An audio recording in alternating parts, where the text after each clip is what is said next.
Hello and welcome to Baking on a Budget. Now, with the festive season rapidly approaching, what we're going to do this week is make a delicious Christmas pudding. A really nice, rich Christmas pudding. This is going to be absolutely delicious. Quite a bit of stuff goes into this, and I have all of that on the bench over here. I'm going to go through the quantities that I'm using, and I'll tell you how much all of this cost. To begin with, we have 75 grams of raisins at about 17 pence.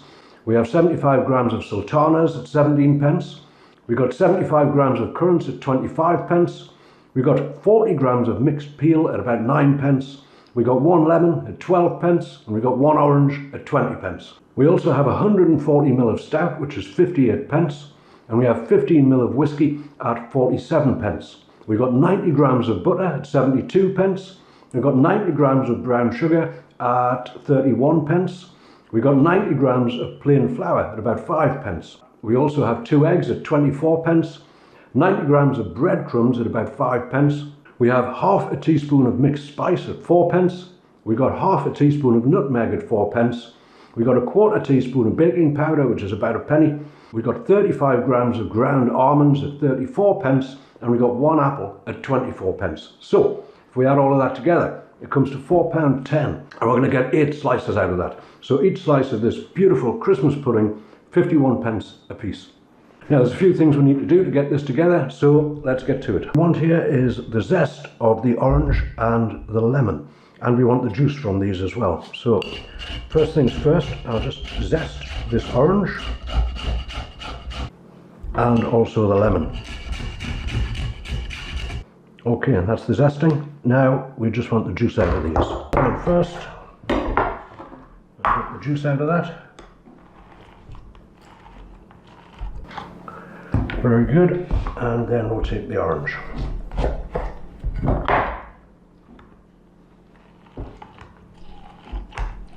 Now we want to take a bowl. We want to get all of the mixed fruit and peel into the bowl. We want to get the juice from the orange and the lemon in there. We want to get the zest in also. And I have, as I say, 140 ml of stout, which is going in there, and I've got about 15 ml of whisky, which is going in there. The alcohol is obviously an option. If you don't like alcohol or don't want to put any in, that's okay. You could always use a fruit juice or something like that instead. But what we're going to do is let these soak now. You can let this soak overnight. I'm going to leave it for about an hour, and then we will come back to it at that point. And whilst the fruit is soaking, what we're going to do is get the butter into the bowl along with the brown sugar. Now we need to cream these together. The butter is a little bit hard, this may take a little bit of work, but that's what we need to do. So I'm going to start that off with a fairly sturdy fork just to break some of that butter down a bit. And the idea is we just want to combine these two until we have a nice rich, creamy mixture. And with that cream together, as I say, a little bit stiff, but we've got there. Next thing I'm going to do is add one of these eggs. This will loosen the whole mixture up a bit.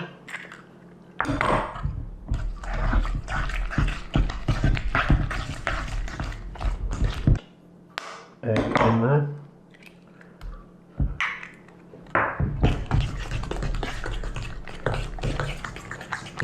And it's a lot looser now, obviously, with the eggs in. Now, next thing, we're going to put the flour in. And we'll bring that together. All looking good. Okay, and to that, we're going to add the ground almonds. Very good.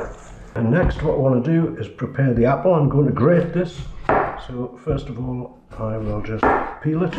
I will core it.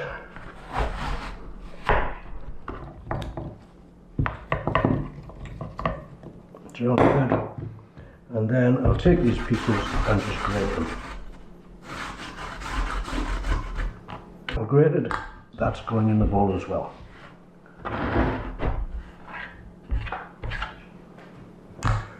And we'll give that a quick mix in. First of all, we just have a very small quantity of baking powder. That's about a quarter of a teaspoon. We want ground mixed spices, about half a teaspoon. That's about it there. And we want some nutmeg in there. Again, another half teaspoon will do. That's about it, I would say. Now, once more, we'll just mix all that together, get everything nicely combined. Delicious. And whilst I let the fruit soak just a little more, what I'll do next is prepare the basin for this. Okay, to prepare the basin, this is the same as the choc pot things, the chocolate lava cakes that I did a little while ago. First of all, we want a piece for the bottom of the basin, and we want this in a circle, so I'll just cut that roughly into a circle. See how that looks. That will be fine in there like that. Now we want another circle for the top. I have the paper with a bit of an overhang there, and what we want to do is just fold that up into quarters. Then once again we can cut the semicircle out of that. Sorry, we can cut the circle out of that. That should do it. That's fine, just a little bit of overhang on that, that's going to be okay. And last but not least, we also want a piece of tin foil to go over this. I'm just going to leave the tin foil like that, that'll go over the top, it'll tie down, and then we can just fold it back up if necessary. So that's almost there with the bowl. I'm just going to put a little bit of lard around that, and it will be ready. Now, the fruit has been standing for a while, that's all looking good. Our mixture is looking good here, and we've got the bowl prepared. So what I'm going to do is get the fruit in. I'm not going to put all of the liquid in because it may turn out to be a little bit runny. So I'll get the fruit in first, and then if we need to add any more of the liquid, we will, and if not, then we won't. This is going to be one rich pudding. Delicious. Right, I'm going to bring all of that together with my spoon, and I'm saying that's enough in there. That's good, yeah. I think any more of that liquor in there would have made it a little bit too soft.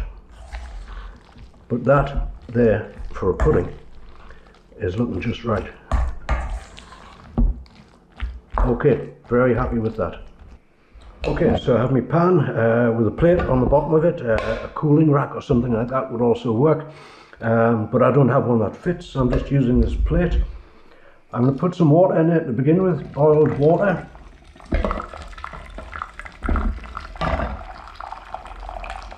That should do it.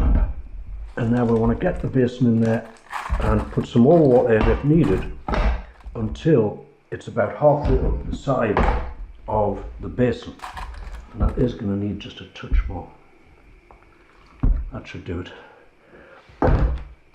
Okay, so the lid goes on here, and this gets steamed on the hob, and it's going to take a while. This is going to take about 2.5 to 3 hours. I'm going to check it after 2.5 hours, and we'll see how it's getting on. But onto the hob for it, with it. Okay, and 2.5 hours later. Let's take a look.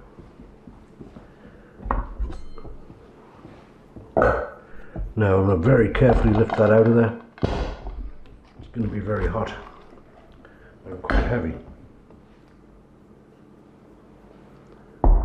There it is.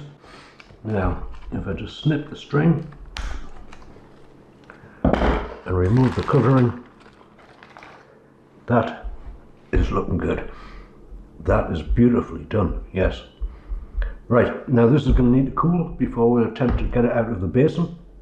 So I'm going to leave it for a little while to cool down, then we're going to get it out and take a look at it. And we're going to taste some. Having cooled a little, we're going to put it on this plate. I'll put the plate over it. We're going to turn it out.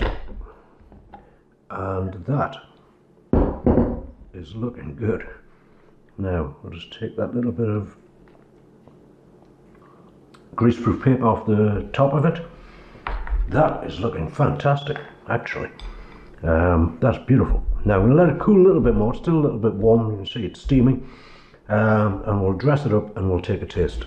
Okay, the moment of truth. This looks like one absolutely delicious slice of Christmas pudding. Smells divine as well, by the way.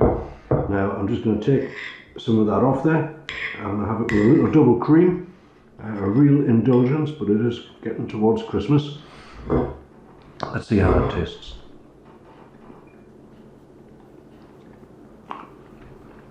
Now that's still a little bit warm from the oven, but that is absolutely beautiful. All of those flavours combined. A delicious pudding. And relatively simple to make. That is the taste of Christmas. It really is. The actual preparation of the dish, it doesn't take that long. It's the steaming which takes a while. 2.5 hours this took. Always best to check it. You can check it with a skewer, or you can just press the top and make sure it's nice and firm, and that will indicate that it is ready. But look at that. That's full of fruit and flavours and stout and But as I say, you could make this without the alcohol. The alcohol isn't essential. Traditional, but it's not essential. You could put a fruit juice in there, many different things you could put in other than the alcohol, and that would indeed bring the cost of the overall dish down as well. But I say this whole pudding cost me £4.10, and that is a substantial pudding. Each slice coming out at 51p. So there it is. That's how I make a Christmas pudding. I do hope you give it a go. It's going to be a lot better than anything that you would buy in a shop, that's for sure. So can I say, if you've enjoyed the video, please do give it a thumbs up. And if you would like to see more videos like this in the future, making very simple dishes, absolutely delicious, always on a budget, then please do consider subscribing to the channel. In the meantime, I'm going to finish off the rest of this Christmas pudding. Then I'm going to wrap the remainder of it up. I'm going to put it in some greaseproof paper. Then I'm going to seal it up with tin foil, and I'm going to keep it till Christmas, by which time it will have matured and it'll taste even better. So I thank you very much for watching.